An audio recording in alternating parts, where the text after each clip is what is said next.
Bora resolver mais uma questão de humanas do Enem 2025, questão 74. Ela diz o seguinte: fragmentada em pequenos grupos, fragilizada pela ausência de algum tipo de organização ampla, tendo que carregar o peso do preconceito racial que se transfere do negro para a cultura negra, a religião dos orixás tem poucas chances de sair melhor na competição desigual com outras religiões. Silenciosamente assistimos hoje um verdadeiro massacre das religiões afro-brasileiras.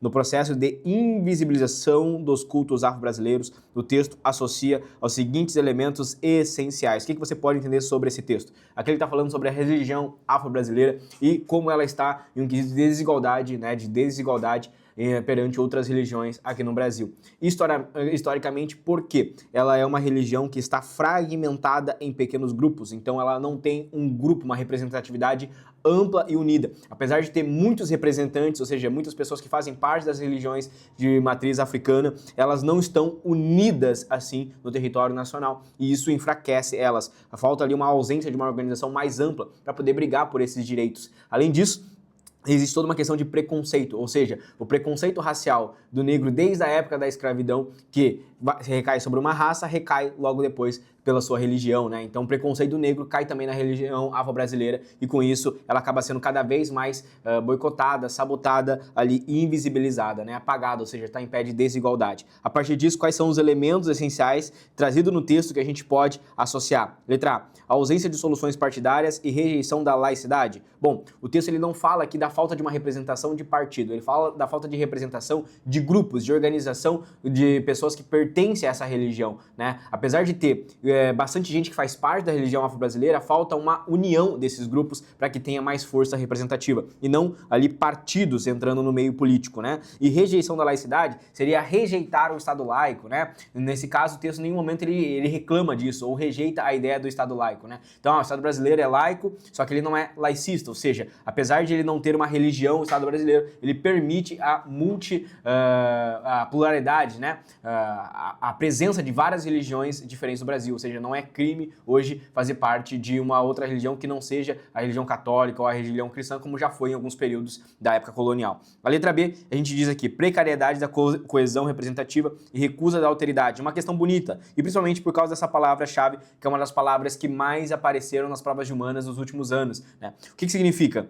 O problema aqui da invisibilização dos cultos brasileiros é que não tem uma coesão representativa, o que é exposto no início do parágrafo. Fragmentação de pequenos grupos, fragilizada pela ausência de algum tipo de organização ampla, ou seja, falta uma união, uma coesão desses grupos que estão espalhados pelo território nacional. Então esse é um problema ali que faz com que a religião afro-brasileira fique mais invisibilizada. E o segundo ponto é a questão do preconceito. Quando a gente tem a questão do preconceito, a falta de empatia, isso recai sobre a palavra alteridade, que é a capacidade de enxergar o outro, de ver o outro, né? De ter empatia pelo outro. Isso seria alteridade. Uma palavra bonita que já caiu no Enem é alteridade singular, né? Você conseguir identificar, ver ali as características do outro. Isso é alteridade. Então, quando a gente trabalha aqui com a questão do preconceito racial ou com essa invisibilização dos cultos brasileiros, invisibilizar essa população seria não reconhecer a alteridade, não reconhecer eles como sujeito, como pertencentes da nossa sociedade. Então, a letra B aqui é uma questão bonita, uma alternativa bonita que remete mais ao contexto da questão.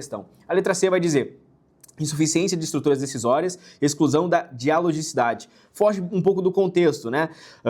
Pode até, por exemplo, ter uma insuficiência ali de grupos que participam no processo de decisão? Até que pode ser. Mas estruturas decisórias ainda permanecem. A gente tem legislativo, a gente tem lá os parlamentos, as leis são votadas, né? Então a gente tem uma estrutura decisória. O que falta é mais uma representatividade, não a estrutura para tomar a decisão. E o outro ponto é exclusão do diálogo, né? Que seria a dialogicidade. Não tem uma exclusão do diálogo. O diálogo ainda permanece. O problema é a força desse diálogo, né? O quanto ele é escutado pela sociedade. Então, aqui, essa alternativa C não é a melhor resposta. A letra D diz, inexistência de direitos constitucionais. Está errado, né? Não é uma inexistência, está previsto na lei, ou seja, é permitido na lei, então não existe, né? Não tem inexistência, né? Existe ali o direito constitucional, é permitido a religião afro-brasileira. E negação do ecumenismo, em nenhum momento isso foi negado. Ecumênico, um culto ecumênico é um culto que reúne várias religiões, né? Então, o culto ecumênico reúne religiões católicas, cristãs, espíritas, afro-brasileiras, reúne elas em um só ponto, né? Então, isso seria o ecumênico, né? A mistura das religiões. Mas o texto texto, ele não nega esse ecumenismo, né? Nem condena ele.